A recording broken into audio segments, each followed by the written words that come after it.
Hey everyone, and welcome to Almost Cancelled. I am Peter, that is Connor, and we are going to talk about The Umbrella Academy Season 2, Episode 1. It's called Right Back Where We Started.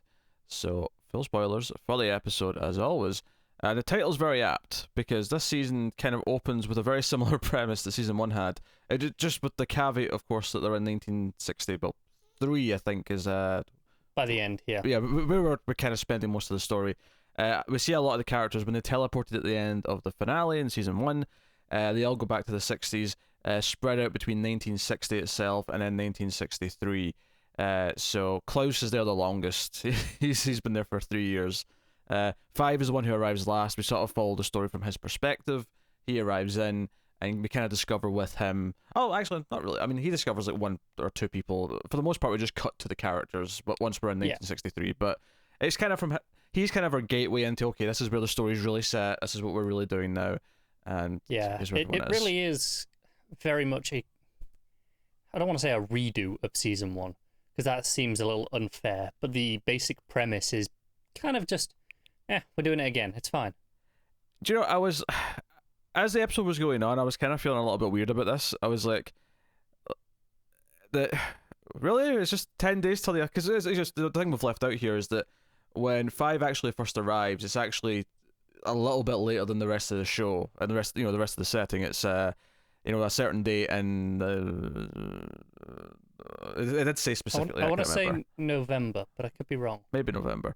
But basically, unlike actual history, it seems that the Soviets and the US are at war, and we see all of the other family members all going down the street using their powers, fighting soldiers.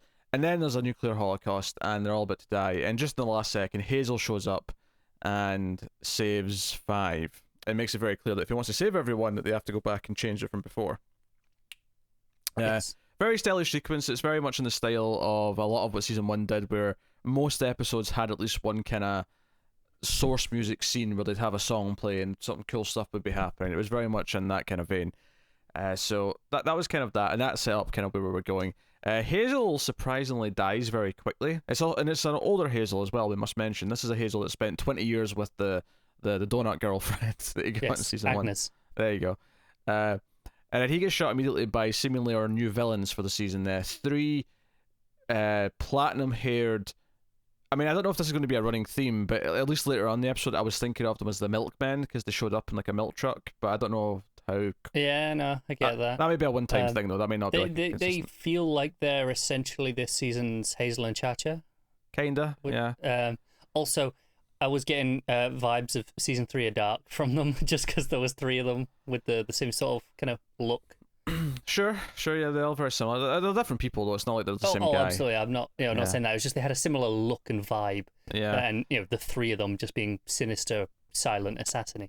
So anyway, that's the basic setup. So now I've explained that. I was kind of like, throughout the episode, kind of thinking, like, really? I mean, we're doing the whole 10 days to the apocalypse. He has to convince the family to help. I mean, that was literally Season 1. And I was having fun with most of the scenes. Like, getting to know the characters again, having them interact with, I mean, not each other for the most part, just kind of in their own situations, seeing what they're like. 5 especially was cracking me up that we was talking to people, the UFO nut especially. I forgot how good this kid is, the actor. But I was kind of thinking, is this really, we're really doing the same thing? It kind of won me over a little bit at the end with Luther's reaction, because Luther in Season 1 was very much the goody two-shoes hero who wants to do the right thing, who believes in the cause and will want to save the world.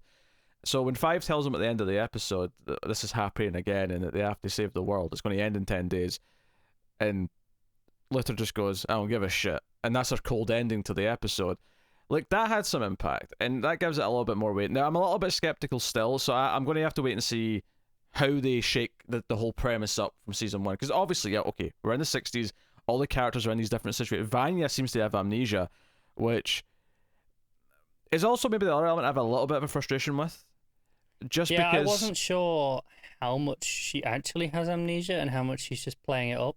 I think the reason why this frustrates me, assuming it's just completely genuine, she has amnesia and she doesn't remember anything. And because obviously the way they talk about how they've got flyers up and no one's called about you yet. They're looking for someone who'll know her. She's living with this family. the reason why this is a little bit frustrating as well is that so much of season 1 for Vanya was her not knowing she had this power and the slow discovery that she had this power. So what I really don't want from her plot in season 2 is her slowly discovering who she is, because it's just a little bit too similar to what her plot in season 1 was. No, that is a concern. I just want to say this is not a particularly exciting first episode back, and sure, I don't mean that it's a bad episode. It was kind of perfectly enjoyable enough, right? I'm like, okay, this is fun. All the scenes are nice. I'm enjoying seeing all these characters and how they're adjusting to their lives in the 60s. But it wasn't like, big bombastic opening grabbing me right off the hook. I'm like, okay, let's see where we go with this. Yeah, it's kind of like, it's nice to see the characters again, but I'm not sold on the premise of the season, and mainly because it's just the premise of season 1 again. Now, again, a lot of differences because of the time period, and there's a very good chance that the actual structure and the way it plays out will be very different to season 1. In fact, it has to be. If it plays out in the exact same format as season 1 did, with how the characters interact and find out and whatever, I feel like there has to be kind of the growth based on everything. My concern is that they've all kind of reset into these new lives, because most of them have been here for at least like a year. I think Diego's only like 6 months, but like most of them have been here for at least a year. And I think it was less than that. I think it was 75 days, he said. Was it? Yeah, but everyone else, like, they've been here for a year, maybe 2 years, maybe 3 years, depending on who we're talking about. And Diego notably is the only one out of everyone, other than 5 obviously, who seems to care about who he is and where he's from, and he's trying to do stuff. I mean, he's trying to save JFK. That's his whole plan.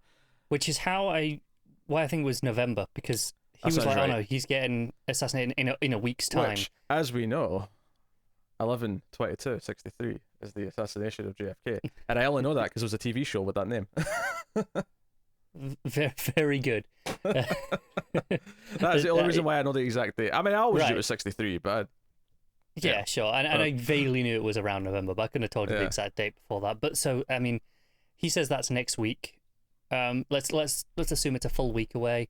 The apocalypse is 3 days after JFK's assassination at that point.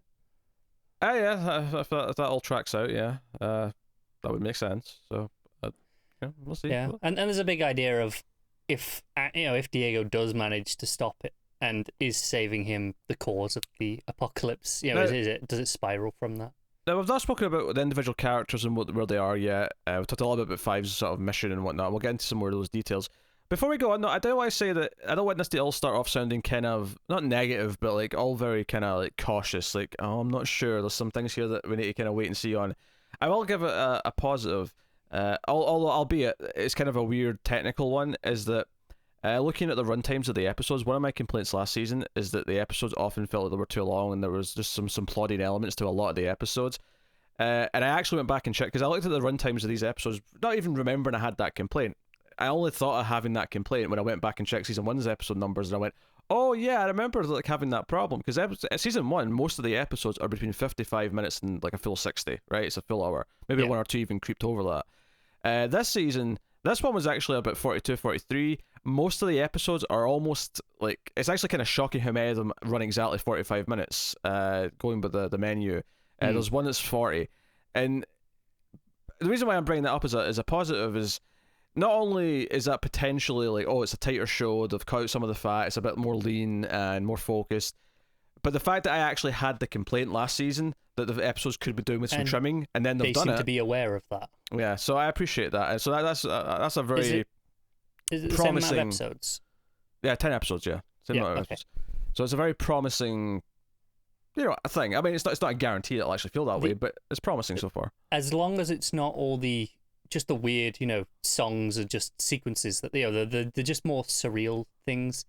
Like I'm thinking, the one from, I think it was the first episode or the second episode with them all dancing in the house. As long as they're not cutting those moments to get the runtime down. That was never the problem. It was more plotty elements, more character drama that felt a bit drawn out. So, and I think this episode's hard to judge on, because this episode had no pacing issues. The pacing in this was totally solid. It went in really quickly. The reason why I'm saying it's hard to judge is because it's an episode 1 that has to introduce all the family members kind of individually, so there's a lot to get through. So naturally, this one won't feel like it's stretching for time. The concern is that once maybe an episode focuses in on just a couple of plot threads, like say in episode 2 or 3, maybe that's when the potential risk of having a bloated episode might feel. So the hope is that because the runtimes are all a little bit short, they've all shaved off like 5-10 minutes. I would hope that that's enough, because like I said, this episode flew in. Like, I got to the end and I was like, oh, that's it. It caught me off guard, because I was just, I guess I say, in my head I'm used to, even though it's been over a year since I watched those episodes, there's just a lingering kind of residual memory of how long these episodes are supposed to be. And there's also a weird I think, what I'm trying to say is that the reason why we're focused so much on the premise and how it's very similar to season 1 is because I think this episode is also a hard one to judge in the context of saying, hey, is it worth watching season 2? We can't say that yet. Not that, admittedly, I don't think anyone comes to episode 1 review of season 2 for that question to be answered. I know that's the point of this, but we can't even begin to answer that question, because all this episode really does is set up the premise. The entire episode is about setting up the premise of the overall, plot, but also the premise of where each of the characters are, and that is your episode. There's no real advancement on anything. No, in many ways, in terms of just the plot and the establishing of all those things, this could be an episode 1 for a show in many regards. In that sense, yeah, potentially. Obviously, all the individual character minutia carries forward, and that's important. Now, I remember when Community came back for season 5 and they brought Dan Harmon back. I remember the first episode of that season was called Repilot. And I feel like that title would be very apt here, bizarrely. Not that I feel like it's having a reboot per se. I don't think this wants to ignore season 1. This is not reek of we are ashamed of the last season. No, we want to do all of the character stuff is carrying forward. It's just like, well, we didn't really have a good idea for another plot, so we're gonna do the first one again and maybe do it better this time. Who knows? That said, though, I mean, for all we know, this plot might not be the full season. This could be something where they subvert our expectations by episode 2 or 3, where they just sort of go, oh, wait, we're going to be chasing these bad guys through time instead, or something. Like, that'll actually solve the apocalypse, rather than trying to do what we did last season, which was, because last season was so much about finding the person who was responsible and try to cut it off. Like, it was a lot of mystery. Yeah, and maybe they'll do the same thing, and that isn't necessarily a bad thing. It's just that there's a lot of potential for it to feel samey, and I'm, cautious. I'm cautious. I think I will say a weird way that they could avoid this problem, if this is the plot for the season, right? Is don't focus on the plot as much.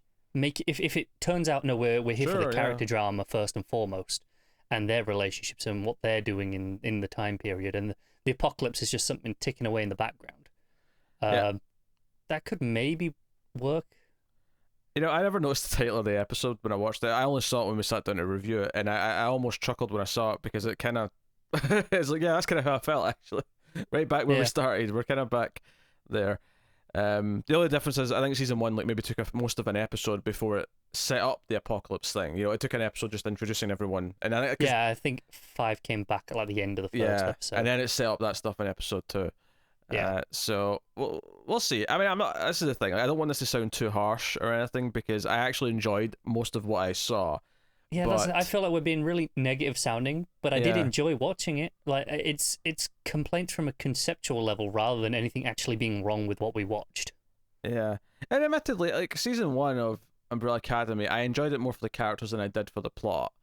I remember it's funny because obviously Doom Patrol is just wrapping up its second season. It shouldn't be, but it was cut short due to pandemics and whatnot. But if you remember, Doom Patrol season 1 and Umbrella Academy season 1 started on the same day, which was really weird and funny, because Umbrella Academy was inspired by Doom Patrol, as in the comic book. So it's kind of funny to me that, last year when we were comparing them, and we were sort of like, we'd seen like a few Doom Patrols, we'd seen a few Umbrella Academy, like, okay, which one do we think's better? And I think we did lean towards Doom Patrol relatively quickly. That came out swinging. It did. And I think, by the time we got to the end of both seasons, I still said Doom Patrol was ultimately the better show. Although they both kind of had the thing where the overall plot wasn't necessarily the important part of the show. It was fun or whatever, but it was more about the characters and their trauma and their stories and journeys. Doom Patrol went weirder and went deeper with its characters, I would say, even in just season 1. And it's just interesting to me that, when we get to season 2, I feel like Doom Patrol season 2 really shook up how it's telling its overall plot. It's a very different thing. There's not a big bad, and this in the same way. I mean, there technically is if you really stop and break it down, but it's not in the same sense that there's a villain who's being maniacal and plotting things. They're not working towards something all season in the same way. But there is a serialized sort of story there for the season, and I think it's almost really refreshing how much it shook things up to not just feel like the same thing. Whereas this episode, not only is it setting up a similar premise, which again might be intentional because they want to subvert us very quickly early on in the season, which I think is very possible because this show is kind of quirky and funny and meta, so it's entirely possible. Because this episode almost feels like it's almost goading us a little bit. It's almost like, it's the same thing again. Deal with it. Maybe a bit of a false sense of security. Yeah. I will say my one thing that is a positive take on if this is the season is they're aware they're doing the same thing. Yes. Like they know they're doing that, so they know they can't just do the same thing as it was. There has to be some different spin, some different angle. This all circles back around to what I said about the ending with Luther. Him saying he doesn't give a shit is the one sort of spark that went, okay, I can see what might be interesting here, is that the way characters react to this. Characters are all in such different places. Yeah. Like the idea of Luther just not caring, and at the very least making Five's job much harder, of convincing them all to actually do something about it, is kind of curious. But we'll see. Anyway, so we should talk about where all the characters are in this time period and get a feel for them. Vanya's got amnesia, as we said. She's kind of bonding with the housewife that she's with. Maybe even a hint of a little romance there. I would say almost certainly that it's going that way, especially because the husband conveniently rushes back off to work after dinner. Yeah, that felt like he's having an affair, but he's got an excuse. She's like, no, I need to close this deal, honey. Here you go, work. And I almost felt like the wife knew. Like, she can't be that stupid. And that's why she's up all night. She's kind of just waiting, just like, see how long he actually is out. Yeah. And, they bond a little bit. She's got a little, like, she's been saving money on the side, just keep stashing it up in a little safe place, just in case she has to, start again all of a sudden.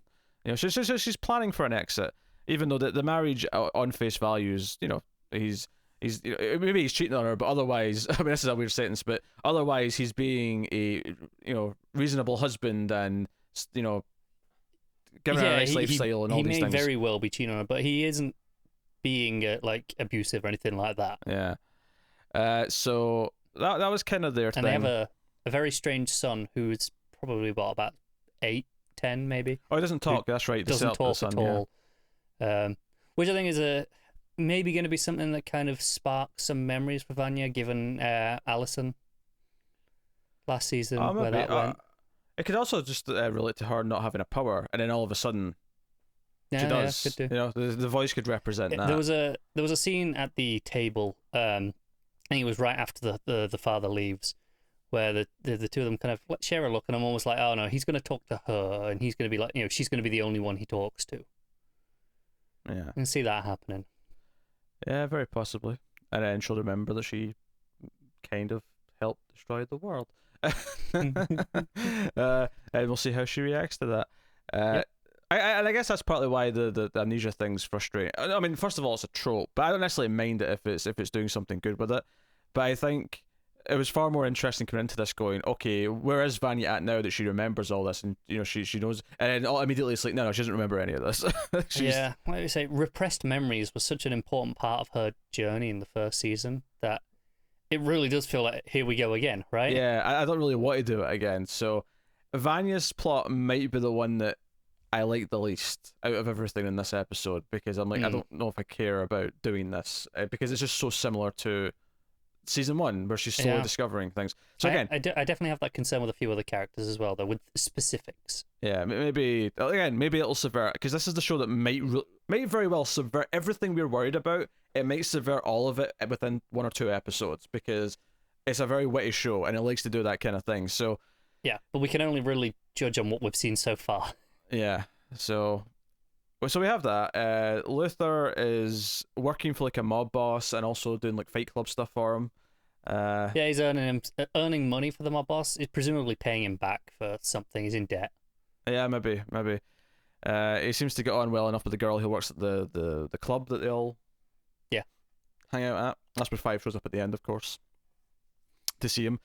That's basically it. There's not really much to say about it, to be honest. Luther's actually really straightforward. Yeah. The only dull thing to note is that he's kind of, he's the muscle. He's kind of watching to see if anyone's making trouble and that kind of thing. Yeah. So, yeah. Then we move over to Allison, who perhaps one of the more interesting subplots here, in that she is actually married. She's been here Again. 2 years. Oh yeah, right, again. This is where I feel like, okay, the whole thing last season was, I think she was just broken up with her husband. Yeah, maybe, she was. Yeah, but it was more just, and then Luther was there, and there was all this drama between them. I'm like, we're gonna have to do all that again. Well, I can see it ending very differently given the time period and given that this is a new relationship that's in the middle of its romantic years, I suppose. Sure. What I will say is my concern is more just a base level, not so much repeating the husband, the marriage ends in some way and Luther's there, so we have that awkward drama again. More just the straight up love triangle elements where Luther has to meet him and then it's inevitable, isn't it? We're going to have to do that.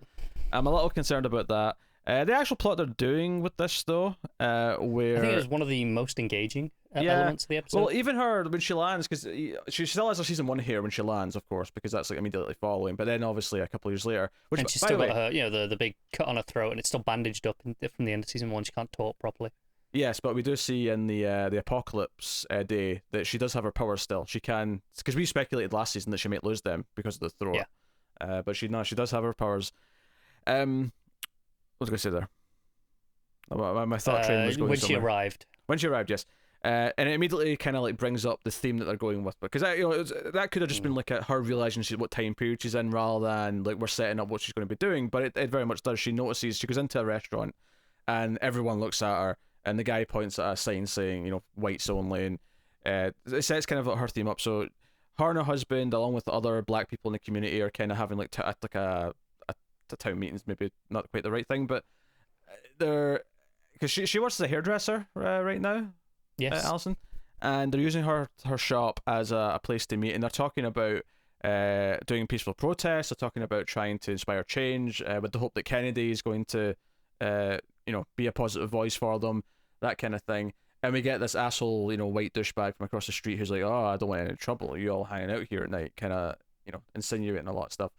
And then Allison beats him up in front of everyone, and I mean, I think beats him up is a little bit exaggerating. It's more just she grabs his arm, twists it, and pushes him away, and that's it. Okay, I'll put it this way. I feel like the visual of a woman, not so much in a fight or like sticking up for herself, would stick out in this time period, but she does it with like experience and yeah, like she's been trained, like she knows how to like incapacitate him and get rid of him. I noticed her husband didn't really react that much, so he obviously knows what she's capable of, at least, because this wasn't a surprise to him that she could do this. Yeah, I'm not expecting him to know she's a time traveler, but we'll see. No, of course not, because there's a line which says, don't pin all your hopes on Kennedy. Oh yeah. So that told me immediately, okay, he doesn't know that much, and I didn't know how much he knew at all.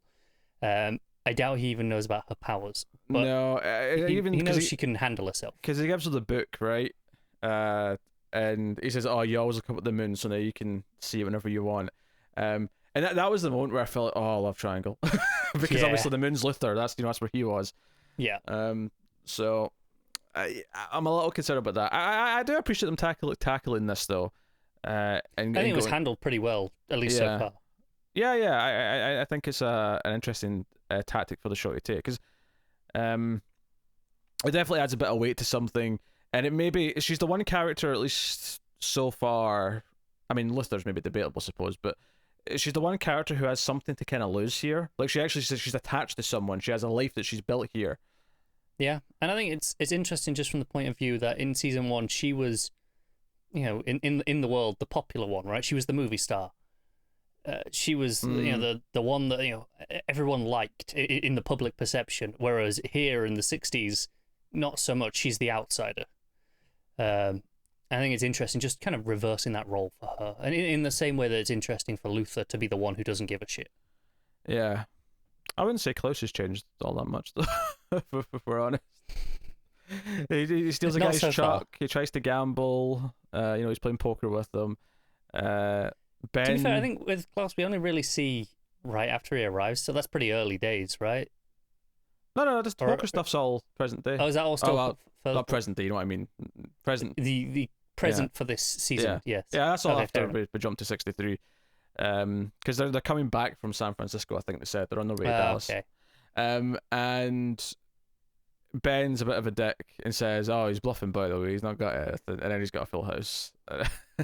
And he's like, "Oh, Ben, you dick." That is a dick move. Yeah, and then of course that's probably the biggest laugh I had in the episode is when he looked over and said, "All right, Ben, do your thing," and he made Ben appear in ghost form because that's obviously Kelsey's power.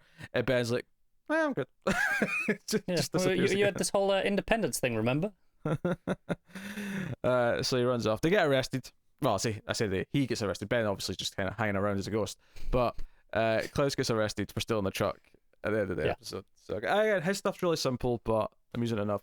It was enjoyable to watch. Yeah, Diego is in a mental hospital. He was arrested because he was trying to warn the government or the authorities about Kennedy and Kalini bin or Kalini case, I should say. I liked that as soon as he arrived, he kicked back into vigilante mode. Like he just couldn't help himself. He heard the woman shouting for help, so he immediately just ran around and did what he does. I tell you what I did like in this because there's not really much to say here. He Five comes to see him, and Diego's like, "I'm going to go save Kennedy." And he's like, "Wow, we've got bigger fish to fry." Like he's supposed and he's to like, be and what if that causes the problem? Yeah. So what we're going to do is we're going to save the world. And he's like, "You know what? My brother's planning to escape. You're going to have to restrain him." And they like pin him down and inject him with stuff. And he's like, "Oh, I'll be back for you later, but like just night night." Of course, Five doesn't know that the assassins, the blonde assassins, are going to come and try and kill him that night. So I mean, that was if Diego wasn't escaping it that night and getting himself out of harm's way, Five might feel a bit guilty about this. I don't know how guilty he'd actually feel, but he should feel guilty about this. Yes. We should also mention that Diego has kind of a weird love interest in someone else who's in the hospital who escapes with him. There's like an almost kiss moment, and then she grabs his crotch. So, she's a bit erratic. She's a bit of a wild card, I guess, is what we're saying. Where she has moments where it feels that she's on his wavelength, and then she'll do something silly. So we'll see how that. Presumably, why she's in a mental institution. Yeah, right? Probably yes. The erratic behavior, it seems, and very capable because she breaks out on her own as well. I would assume. I'm also not ruling out that we're going to reveal that she's in there for like another weird reason that's not normal, like something not as a time traveler, but like she works for some agency or she does or something. She's it's not possible because she does feel very capable. Yeah. So we'll see. And the scene with the milkman came in, and and they show no remorse. They kill everyone on their path to get to Diego. They're clearly after everyone in the family, or maybe more specifically, everyone who's going to try and stop the apocalypse, perhaps, because they also shoot Hazel. Then again, they may have just been naming for Five. So I mean, little column A, little column B. Yeah, we'll see. Hazel dying was a bit of a weird thing for me. I kind of felt like, okay, maybe you've not got much plans for him, and his story's kind of done, but he has a line about how he had 20 happy years as a married man. He's got some, grey in his beard and his hair, right?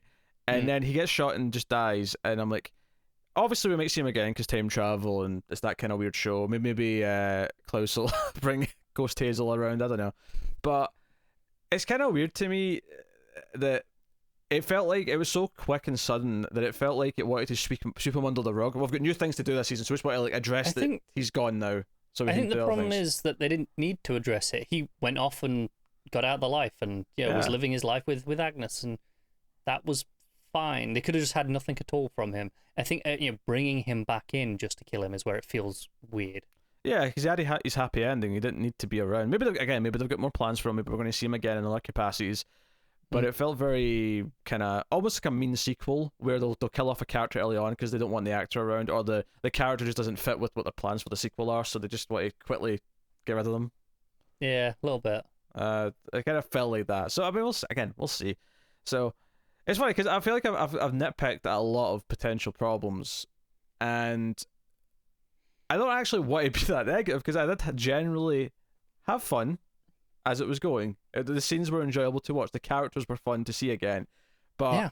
if the plot does have all these problems that we're speculating it might, based on it setting up the exact same type of premise, then that's not going to sustain us for 10 episodes. We're Barring the character drama being, rising up and being good enough to overcome those problems, which is possible. I think that's what's so frustrating to talk about this episode, is that on its own, it's actually a perfectly enjoyable episode. Mm-hmm. But it's got so many alarm bells as well, right? Where I'm like, okay, I can see the framework of all the potential problems over the season already, which is worrying, right? Usually we don't, and more often than not, if you see the problems in episode 1, they come true. Right? But it's harder in this show because it has got this kind of self-referential wit to it. So it might actually, and like I say, it's goading us in. It's almost like, hey, we're doing the exact same thing again.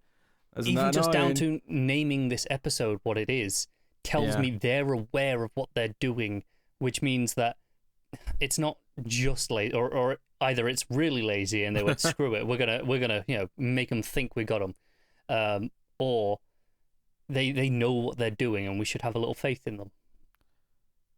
We shall have to wait and see. But we'll be back with episode 2 as quickly as we can. There will be a one skip day after this one, but then we should be mostly daily for most of the season, with the odd maybe skip day here or there. But the plan is to get them out as quickly as we can. That said, if it nosedives considerably by episode 4 or something like that, we'll reconsider the game plan. But that is the plan right now. So yes, you let us know what you thought of the episode in the comments below. Please do liking is very important on YouTube. It lets the algorithm know that we're worth recommending out, and more people will find us. So it's a nice, easy, and free way to support what we do. If you do want to go a bit further than that, though, you can go over to patreon.com/MaileFuzzTV and support us for as little as $1 per month, and give us some support and keep all the content coming. You get some bonuses, of course, for your efforts. So go and have a look at that. Otherwise, get us on Twitter at mailed_fuzz for channel updates. But otherwise, that is us. So thank you once again for watching or listening. We always appreciate it. Keep watching TV, guys. Have you got any vanilla?